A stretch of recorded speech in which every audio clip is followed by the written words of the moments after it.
The tension being generated by that power tussle in Kano threatened to spill over at some point, but with the growing intervention of security agencies in the matter, there seems to be a real possibility of restoring peace to the historical city. Arise correspondent Ayo Adenaye reports on the development that has put the state in the spotlight. In a turn of events, just few hours after Sanusi Lamido Sanusi was given his appointment letter as the 16th Emir of Kano by the state governor, Abba Yusuf, news filtered into the ancient city of Kano that the supposed deposed Emir, Aminu Ado Bayero, is making his way back to the state to resume as the Emir of Kano. Before his arrival in the state, Emir Sanusi Lamido, accompanied by the state governor and other top government officials, amid tight security, moved into the Rumfa Palace that houses Kano emirs. The state government, through the deputy governor, Aminu Abdusalam, alleged that the national chairman of the All Progressive Congress, Abdullahi Ganduje, and the office of the National Security Advisor are behind the move to return the deposed emir, Aminu Ado Bayero, to the palace. But in a statement, the National Security Advisor to the President denies involvement. We are reliably informed that the former governor of Kano State, Abdullahi Umar Ganduje, using the office of the National Security Advisor, is trying everything possible, using that office to bring back the dethroned emir and force him back on the people.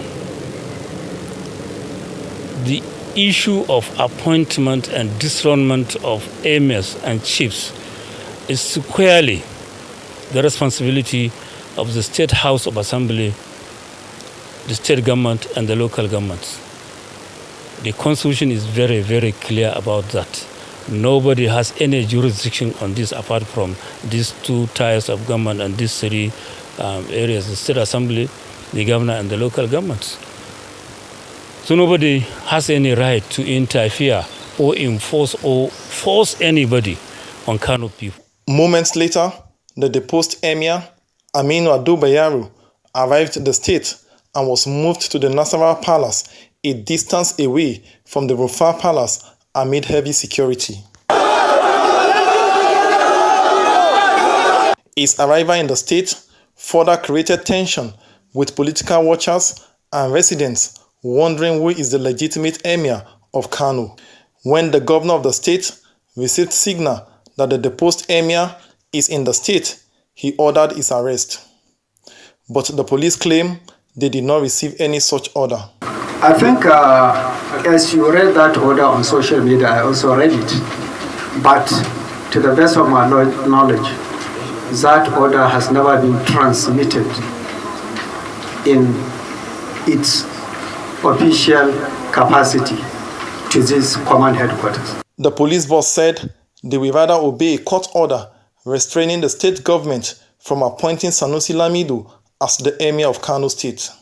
The police command is expressly obeying the court order with suit number FHC/KN/CS class 182/2024 dated 23rd May 2024, issued by the Federal High Court sitting in Kano alongside all law enforcement agents in the state. The position of the law is very clear. Both Emir Sanusi Lamido and Emir Aminu Ado Bayero have continued to enjoy the support of the people.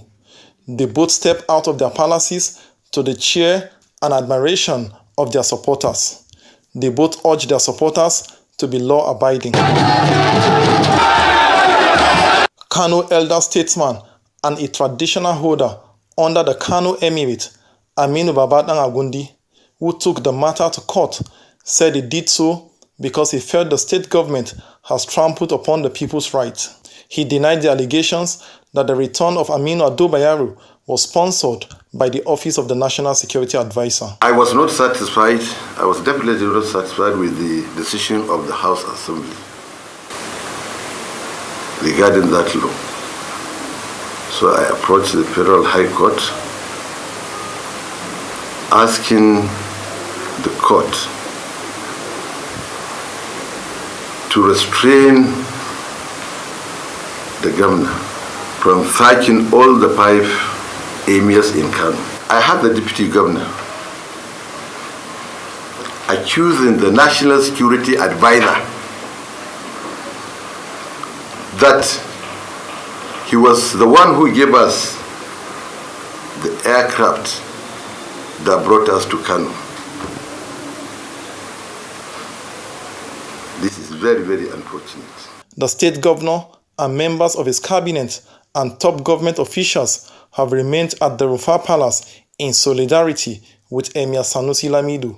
A federal high court is expected to sit over the matter on the 3rd of June 2024 to determine who holds the crown to the Kano Emirate.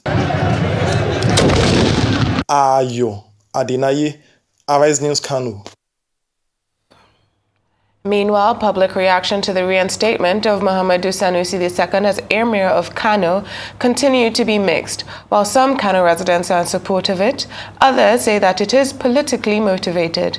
Supporters of the ousted Emir, Aminu Ado Bayero, have expressed their opposition to the reinstatement of Emir Muhammadu Sanusi II as the Emir of Kano. Amid heightened security outside the Nasarawa Palace, where Aminu Ado Bayero is currently residing, his supporters have declared their intention to escort him back to the Emir Palace, asserting his rightful place. They emphasize their commitment to lawful conduct pending the conclusion of all legal proceedings.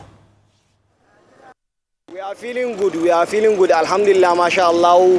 The governor have returned our good emir. They have changed anything that they have recited. So we are happy, we are very, very happy, thank you.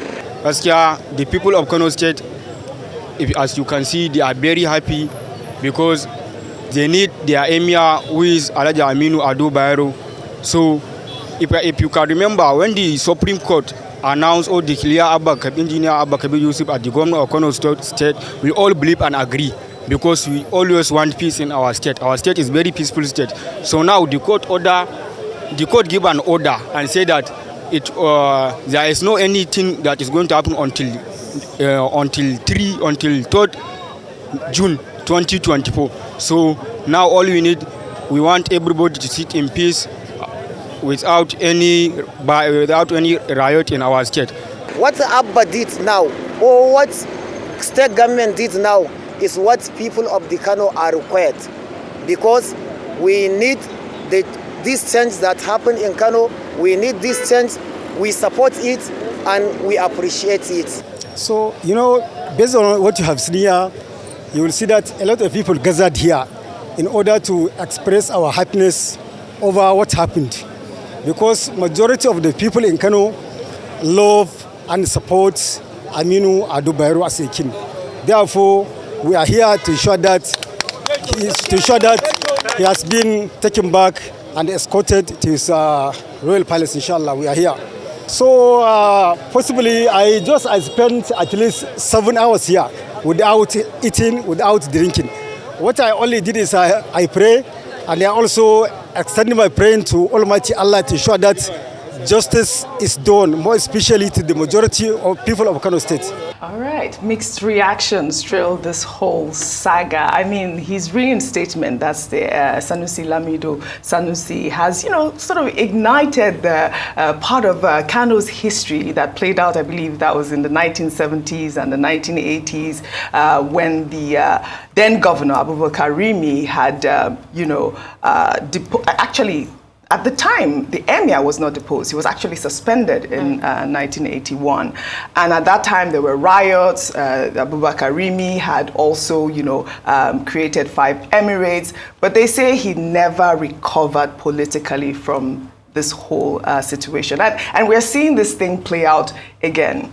But, we had Nisi Gabriel there talking about the fact that the governor, Abba Yusuf, is with Sanusi Lamido Sanusi, and Ado Bayero is with soldiers. And it just appears to be chaotic at this point. There needs to be some sort of meeting ground. I mean, we all know that the federal government has no say, per the constitution in terms of who should install the emirs or chiefs in their constituents or in their regions. The power lies in the governor's hands at this point. History has played over again. I just hope that there's some sort of solution at the end of this whole saga as soon as possible, sooner than later. I mean, definitely, Oji. Just like you said, the federal government has no business whatsoever. So it's very interesting to see that we now have the DSS and the military actually occupying or, trying to just like being in that space where they should not be at all. But when we look at, security agencies in Kano State that have promised to ensure that there won't be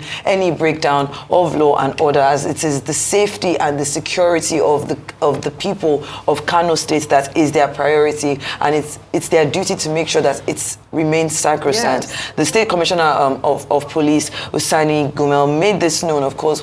We saw that report where he was addressing a joint security press conference. I think it was at the command headquarters just yesterday. He also did say that he was going to make sure that security agencies, of course, enforce that court order restraining the state government from dissolving the 5 newly created emirates. At this point, June 3rd, I think we'll just have to wait and see. But before then, because today is just the 26th, my fear is that a lot can happen in those days, and I just pray that it doesn't just lead to a breakdown of law and order, because then it will be for what exactly? People might get injured or lose their lives. I really, really, really hope that it could be resolved. There was a meeting that happened yesterday, and I was trying to see if maybe Nisi, being on ground, was able to get the details, because apparently that meeting went on till about 1 a.m. yesterday, and then we saw the governor, of course, return back to the emir's quarters. What exactly was the result of the meeting? Have they been able to come to, I guess, an amicable solution? Only time can tell. Yes, I mean, I really like that we are speaking especially about the federal government's presence in what should be a state matter. As an aberration of what, the Abubakar Rimi video, speaking about when he was having issues with that emir of Kano at that point in time, people have been discussing it, but also the power, the 1999 Constitution does vest power in the state governors when it comes to chieftaincy matters of, royal stools and royal kingdoms. However, the power is honestly, it's a power given to the governors by the people. The power really lies in the kingmakers and the people, and requires governors' assent. We are having this strange issue. We've been talking about state police in the past, and now we're seeing what is playing out in Kano, which could be a very dangerous situation in another clime, because there is no reason why the military or any type of federal security infrastructure should be involved in such it's a family dispute. Yeah. A family dispute. Yes, it's a family dispute. It's it is a dispute within a people. It should not have a military backing. We should not have a deputy governor having to call out the APC national chairman Ganduje, the former governor of Kano, who created this mess to begin with, or the national security advisor Nuhu Ribadu. There is no reason why they, in their personal capacities or in their professional capacities as the NSA, the NSA and also the chairman of the APC, should wade into this matter using federal might. It is absolutely abhorrent. It is illegal. It's unconstitutional. The president needs to call his people to order, because he did nominate the NSA. He is a member of the APC. I think that this is something that they need to be very careful of, because it is a very tense, critical situation. Absolutely. I mean, we'll hear more from the governor's side. I believe we're about to speak with someone from that quarter at this moment. But there are so many allegations that have been bandied around, even just as you mentioned, the NSA, as well as I believe the former governor of Kano. So we'll listen.